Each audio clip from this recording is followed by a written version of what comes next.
Chapter 3 The Phantom. Spring tides had come once more to Chincoteague Island. They were washing and salting the earth, coaxing new green spears to replace the old dried grasses. On a windy Saturday morning, half-past March, a boy and his sister were toiling up the white hills of Chincoteague Beach. The boy was taller than the girl and led the way. Their progress was slow.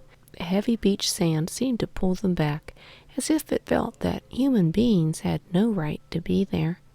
In the early morning light, the two figures were scarcely visible. Their faded play clothes were the color of sand, and their hair was bleached pale by the sun. The boy's hair had a way of falling down over his brow like the forelock of a stallion. The girl streamed out behind her, a creamy golden mane with the wind blowing through it. Suddenly, the boy bent over and picked up a whitened bow-shaped object. The girl was at his side in an instant. "What is it, Paul?" The boy did not answer. He kept feeling the object, running his fingers over it, testing the weight of it. Then he squinted his eyes against the sun and looked out upon the thin line of blue where the sky and sea met.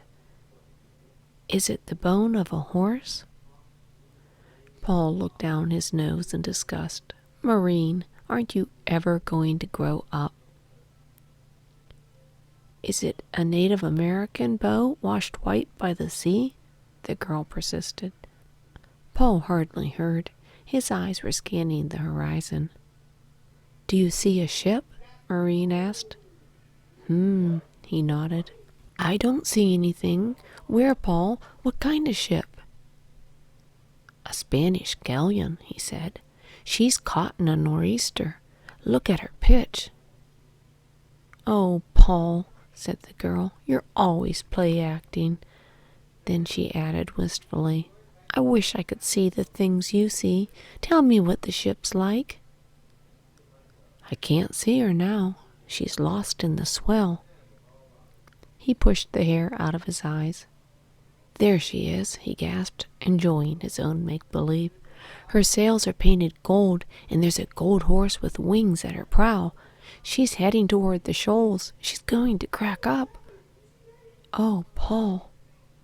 "And what's more, she's carrying live cargo, horses, and they're afraid of the storm. I can hear 'em crying and screeching above the wind." He turned abruptly to his sister. "Now can you guess what I found?" "No, what?" "Why, a rib bone, you silly goose. A rib bone of the Spanish galleon that was wrecked." Paul braced his legs in the sand and watched his sister's face. The result pleased him. Her eyes and mouth flew open.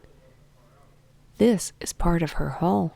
Fact is, it's her bones that caused the sands to drift higher and higher till they formed the white hills that we're standing on." The girl looked round about her. Everything was still and quiet on little Chincoteague Island. Their grandfather had brought the game warden to the island in his boat, and she and Paul had asked to come along. But now she wondered if they should have come. The men were seeing how the wild birds had weathered the winter. They were far to the north. No other creatures were in sight. Suddenly she felt a little chill of fear. "Paul," she asked in a hushed voice, "do you feel like we're trespassing?" Paul nodded. "If you look close," he whispered, "you can see the wild critters have no trespassing signs tacked up on every pine tree." "Oh, Paul, I wasn't thinking about the wild things," Maureen replied. She shielded her eyes against the sun and looked off in the direction of Tom's Cove. "I wish Grandpa'd come to take me back home to Chincoteague. It's spooky-like to be exploring a ship's graveyard." "I like exploring. I don't care if—" Suddenly, from the pine thicket behind them, there came the sharp crackling of underbrush. Paul wheeled round, his eyes darting to an open glade. "Watch the open place, Maureen. It's the Pied Piper and his band." With manes and tails flying, a band of wild ponies swept into the natural grazing ground. A pinto stallion was in command. He bunched his mares, tossed his head high, searching the wind. Paul and Maureen fell to the sand. They did not want the wind to carry their scent. They watched as the stallion herded his family like a nervous parent on a picnic. When he made certain that no one was missing, he began browsing. It was like a signal. All the mares lowered their heads and settled down to the business of grazing. Paul's eyes were fixed on the wild horses. They were cropping grass peacefully, but he knew that one strange sound would send them rocketing off into the woods. He and Maureen spoke softly and scarcely moved. "Do you see the phantom?" asked Maureen. The very mention of the name Phantom set Paul's heart thumping against the walls of his chest. That mysterious wild mare about whom so many stories were told. "No," he answered. "They're too close together." "Do you reckon the phantom's real? Or do you reckon it was some sea monster that upset that boat last roundup?" Paul gave no answer. Was the phantom real? Sometimes he wondered. She had never been captured, and the roundup men did tell such tall tales. Some had said she was a dark creature, dark and mysterious like the pine trees. Some said she was the color of copper, with splashes of silver in her mane and tail. And some spoke of a strange white marking that began at her withers and spread out like a white map of the United States. "Maybe," whispered Maureen, "maybe she got sick and died during the winter." "Her," scoffed Paul, his eyes never leaving the herd. "Not her. Any pony that can outsmart Grandpa and all the roundup men for 2 years running can rustle her feet all right. Remember how Uncle Jed said his horse broke a leg trying to follow the phantom at the roundup last pony penning day? I wish I could go along in the roundup. Maybe she wouldn't run away from another girl." Paul snorted. "She'd leap into the waves and swim out to sea just like she did last year and the year before that." Then suddenly his face lighted as if an idea had just struck him. "But this year it's going to be different." "Why?" "Because," Paul replied, gripping the rib bone in his hand, "because I'm old enough to go with the roundup men this year. That's why. And if there is such a filly, I'm going to get her, and on pony penning day she'll be in the corral with the others." "For sale?" "No. I'll tie a rope round her neck to show she's already sold. To me. To us," he added hastily, thinking of the cost. "She'll sell for around $100, maybe." "Oh, Paul, please let me help." "All right, I will. How much money can you earn between now and pony penning day?" Maureen drew a quick breath. "Well, I can earn as much as any boy. I can rake clams and gather oysters, and I can catch soft-shell crabs, and if Grandma doesn't need me, I suppose I could clean out people's chicken houses. I won't mind the work if ever we could keep a pony for our very own." A little silence fell between them as they lay on their stomachs in the sand, their eyes fastened on the herd. "I reckon we'd better keep our plans to ourselves," Paul said at last. "Then, if we don't get her, then nobody can poke fingers at us and laugh," finished Maureen. "Paul?" "Why does everyone in school think we're lucky to live on Grandpa's pony ranch?" Paul was busy with thoughts of the phantom. "Do you reckon," Maureen went on, remembering to keep her voice low, "do you reckon it's because their families are watermen instead of horsemen?" "Maybe." "Or is it because Papa and Mama are in China and they think grandparents aren't as strict as parents?" Paul was in a dream. He was capturing the mysterious wild mare. He was listening to Maureen with only half his mind. "I reckon it's the ponies," he said at last. "But what fun is it to gentle a wild colt, and just when he learns that you're his friend, Grandpa sells him, and you never see him again?" "I can't abide it either," said Maureen. But there's something that hurts worse. What? It's when the colts are sold right out from under their mothers. I get sick inside watching it. It has to be done, Maureen. Suddenly Paul leaped to his feet. Look, he cried, as a red streak broke from the herd and went crashing into the woods. It's the phantom. I saw the white map on her withers. I did. For a full minute the pony was lost among the pines. Then out she came, heading toward the white hills. Behind her whipped the Pied Piper, and his ringing cry was a command. Run, Maureen, run, hide. The boy and his sister flew down the hill, stumbling over dried brush and blackberry vines. As they reached the beach, they turned back and watched, breathless. He was running alongside her, screaming. Then they saw the phantom turn. They saw the droop of her tail as she gave up her dash for freedom, and she meekly followed the stallion into the woods. Long seconds after they were gone, the air seemed to quiver with the Pied Piper's bugle. He's mean, said Maureen. Oh, stop it, Maureen. Pied Piper knows that she's better off with the band. Even the phantom knows it. Grandpa says horses got to stick together for protection, same as people.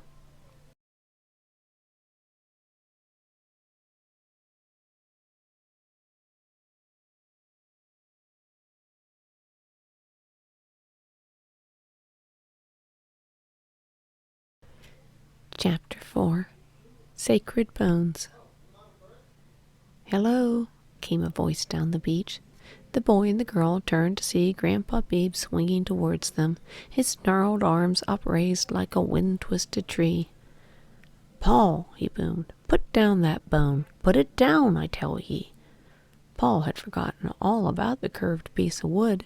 Now he noticed that he was clenching it so tightly that it left a white streak in the palm of his hand.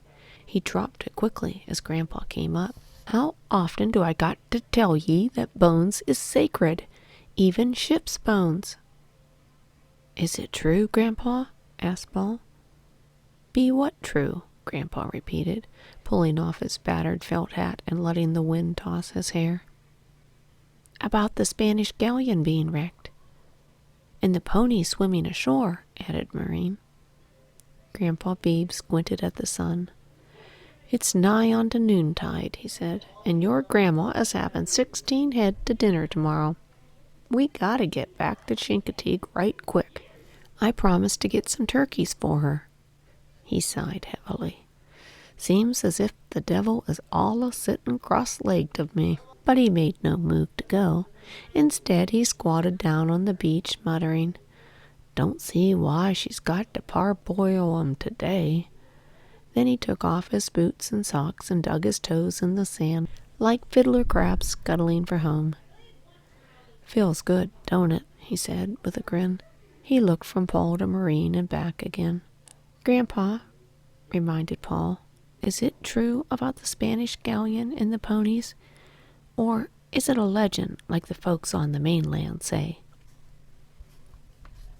Of course it's true, replied Grandpa, with a little show of irritation. All the wild herds on Chincoteague be descendants of a bunch of Spanish hosses. They wasn't wild to begin with, mind ye. They just went wild with their freedom. Maureen did a quick little leap, like a colt bucking. Then it's not a legend? She rejoiced. It's not a legend. Who said 'twasn't a legend? Grandpa exclaimed. Course it's a legend, but legends be the only stories as is true. He stopped to find the right words. Facts are fine, fur as they go, but they're like water bugs skittering atop the water. Legends, now, they go deep down and bring up the heart of a story. Here Grandpa shoved his hands into the pocket of his overalls and produced a long stick of licorice and a plug of tobacco. With a pair of wire clippers, he divided the licorice in half and gave a piece to Maureen and one to Paul. Then he cut himself a quid of tobacco. There was a little silence while the old man and the boy and the girl thought about the shipwrecked ponies. Then, almost in the same breath, Paul and Maureen blurted out together, Who discovered 'em? Why, I heard tell 'twas the natives that chanced on 'em first. They comes over here to hunt on Chincoteague, and it wasn't only deer and otter and beaver they finds. They finds these wild ponies pawing in the air and snorting, and they ain't never seen no critters like that, blowing steam and screaming with tails and manes a-flying, and they went away. Grandpa Beebe began rubbing both ears in his excitement. Then what, Grandpa? Why, the ponies was left to run wilder and wilder. Nobody lived here to hinder 'em, nobody at all. White man came to live on Chincoteague Island, but Chincoteague was left to the critters. Grandpa reached for one of his socks, then broke out in sudden laughter. Paul and Maureen looked all around them. What's so funny, Grandpa? Grandpa was slapping his thigh, rocking back and forth. I just now thought of something right smart cute, he said when he could catch his breath. Lots of folks like to call themselves descendants of the first families of Virginia. They kind of think it makes a highfalutin sounding name, and they label it FFV. But you know what? What? Chorused Paul and Maureen. The real first families was the ponies. That's what my history book says. Grandpa, I like the way you talk about history. Grandpa winked in agreement. Nothing so exciting as tag ends pulled right out in the core of the past. Did the first white man who came tame the ponies? Asked Maureen. No, indeedy. Them first white men had no use for the wild thrashing ponies. A slow-going pair of oxen could do all the plowing for bread and corn and such. Guess maybe it was Bob Watson's boy of Chincoteague who first tried to put a wild pony to plow. She was a dead ringer for the Phantom, too, but that was a long time agone. Paul's heart turned in a somersault. What happened to her, Grandpa? Did she gentle? Did she gentle? Why, she just broke the single tree as if it were a matchstick, cleared the fence, and blew home to her island with the reins stringing out behind her. Oh. Some you just can't gentle, not after they've lived wild. Only the youngsters is worth bothering about, so far as gentling goes. Remember that. Paul and Maureen looked at each other. They were thinking of their secret plan to own Phantom. Grandpa Beebe began putting on his socks and shoes. Likely the game warden is done checking up on the wild birds. I promised to meet him at Tom's Cove afore the tide ebbs bare. But, he added, as he pulled up his boots, I know my tides, and I'll give ye time for one more question. Maureen looked at Paul. You ask, Paul. Paul jumped to his feet. How could he ask just one question when dozens popped into his mind? He began picking up fiddler crabs furiously, as if that would help him think. Finally he turned to Grandpa. It's about pony penning day, he blurted out. How did it start? It was plain to see that Grandpa Beebe liked the question. He began rubbing his ear. 'Twas this way, he said. In the yesterdays, when their corn was laid by, folks on Chincoteague got to yearning for a holiday. So they sails over to Chincoteague and rounds up all the wild ponies. 'Twas a big sport. Like hunting buffalo or deer? Asked Paul. Exactly like that. Only they didn't kill the ponies, just rounded 'em up for the fun of the chase. Then they cut out a few of the youngsters to gentle, tried some roping and rough riding of the wild ones, ate a big dinner of outdoor pot pie, and comes on back home to Chincoteague. By and by, they added something to the fun. They swum the ponies across the channel to Chincoteague and put on a big show. 'Twas so exciting, folks come from as far as New York to see it, and afore we knowed it, we was selling off some of the colts to the mainlanders. Why did they sell the wild things? Asked Maureen. Why? Echoed Grandpa. Why, ponies were overrunning Chincoteague. They was getting thick as raisins in a pie. That thick, Grandpa? Asked Maureen, her eyes round. Well, maybe not that thick, grinned Grandpa. Don't keep interrupting Grandpa, exclaimed Paul. Today it's just the same, Grandpa said slowly. along toward the tail end of July, when the ponies is done with fightin' and foalin', and the watermen is tired of plantin' oysters, then we all get to hankerin' for a celebration. So the men folk round up the ponies, the women folk bake meat pot pie, and there you are. Only now, outside a few hoss-men like me, the fire department owns most of the wild ponies, and a good thing it is for Chincoteague. Why? 'Cause all the money they make from selling 'em goes to our firefighting apparatus. Grandpa Beebe rose stiffly. Come on, you two. I hain't got time to school ye. That's what me and Grandma pays taxes for. Besides, we been a-settin' here so long the sand is liable to drift up over us and make another white cliff out'n us. It's time we was gettin' back home to Chincoteague and Grandma's turkeys.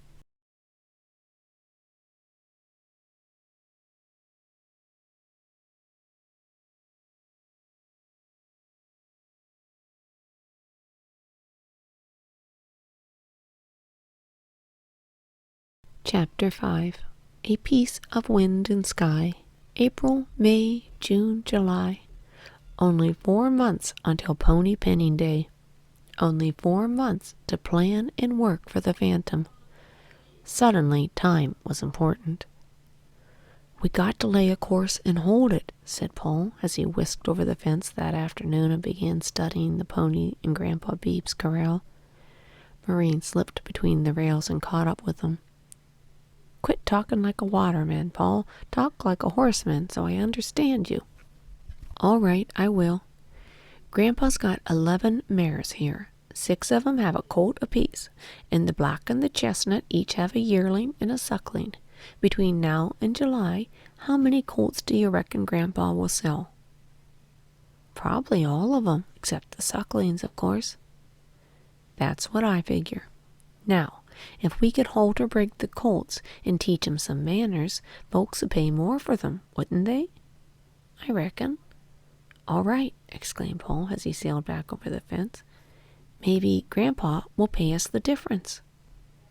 That night at the supper table, Paul looked up over his plate of roast oysters and caught Grandma's eye.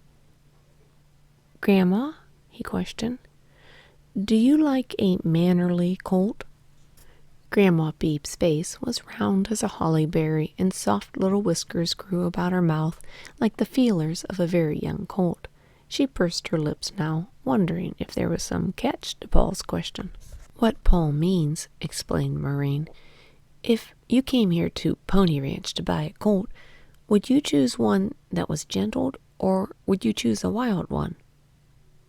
Grandpa chuckled. Can't you just see your grandma crow-hopping along on a wild colt? That's your answer, laughed Grandma as she cut golden squares of cornbread. I'd take the mannerly colt. Paul swallowed a plump oyster, almost choking in haste. Would you, he gulped, that is, would you be willing to pay more money for it, Grandma?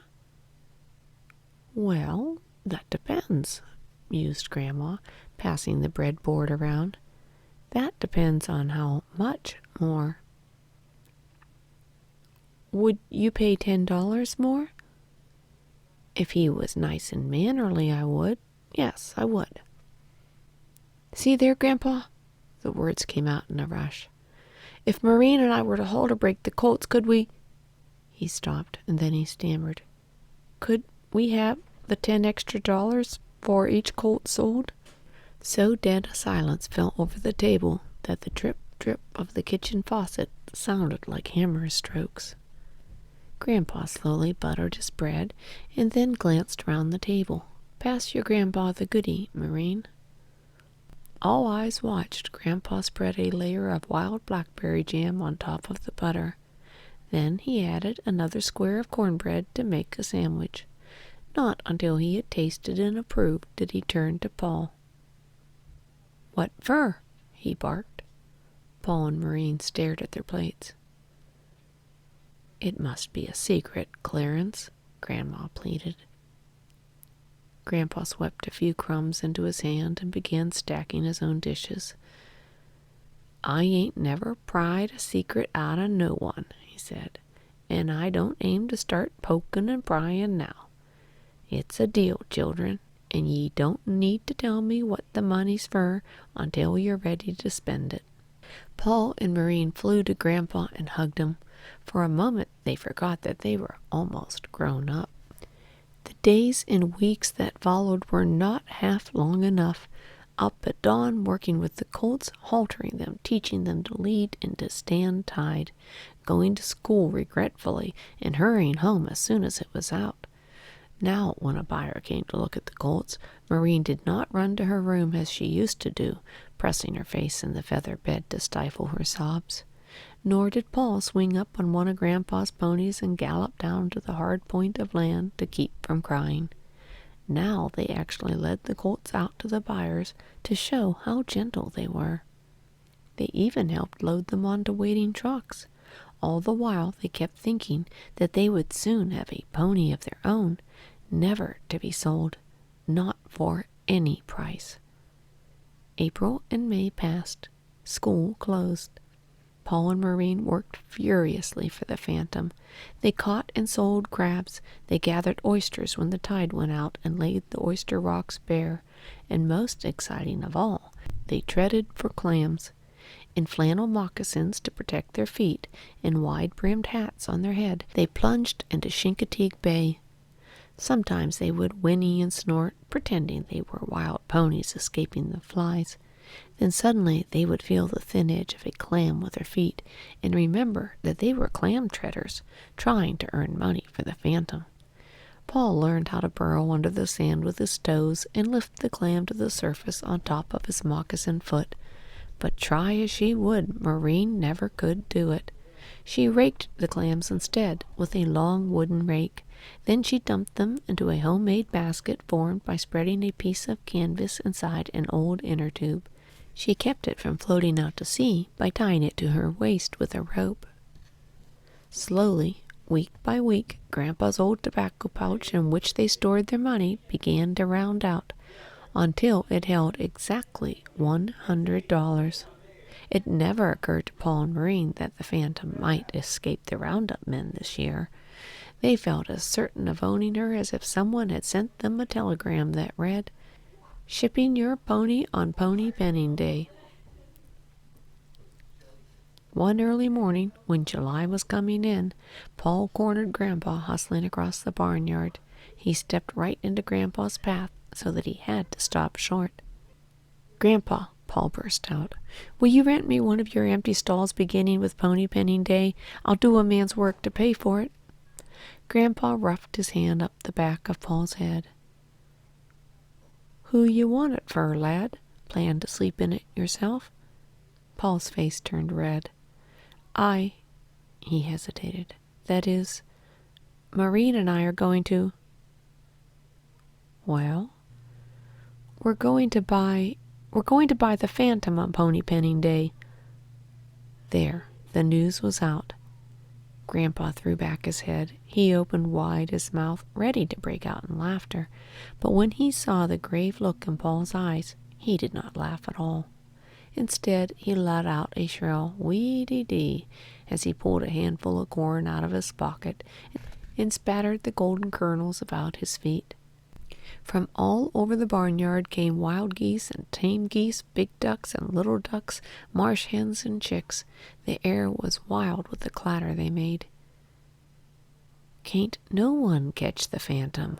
Grandpa yelled above the noise. "For 2 years she's give the horse laugh to the best round-up men we got on Chincoteague. What makes you think she's gonna ask to be caught?"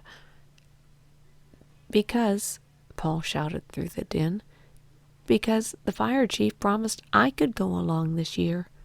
Grandpa Beebe stepped back a pace and studied his grandson. His clear eyes twinkled with merriment. Then a look of pity crossed his face. "Lad," he said, "the Phantom don't wear that white map on her withers for nothing.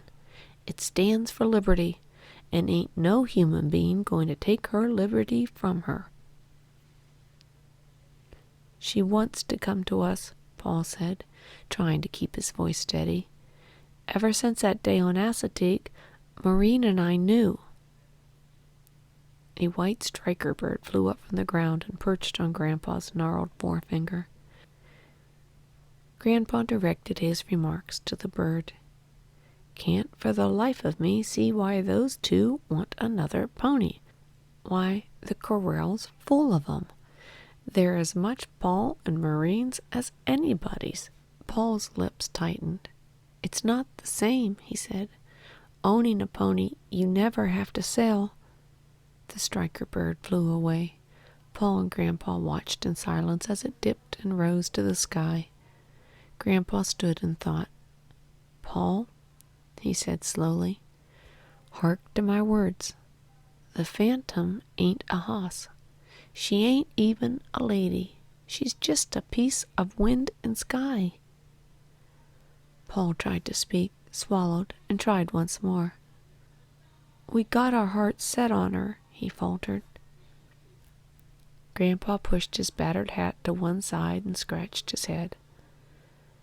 "All right, boy," he sighed. "The stall is yours." A moment later, Paul was telling Marine the good news. "Owning a stall is the next best to owning a pony," she laughed, as they both went to work in a fever of excitement. With long brooms and steaming pails of water, they washed the walls and ceiling of Phantom's stall. They scraped inches of sand from the hard-packed floor, dumped it in the woods, and brought in fresh, clean sand. They built a manger, spending long moments deciding just how high it should be placed. They scrubbed a rain barrel to be used as a watering trough. They even dug a wicky, the long, tough root of a briar that trails along under the ground. "Phantom won't be frightened when she smells and feels a wicky halter," Marine said. "It'll be much softer than rope."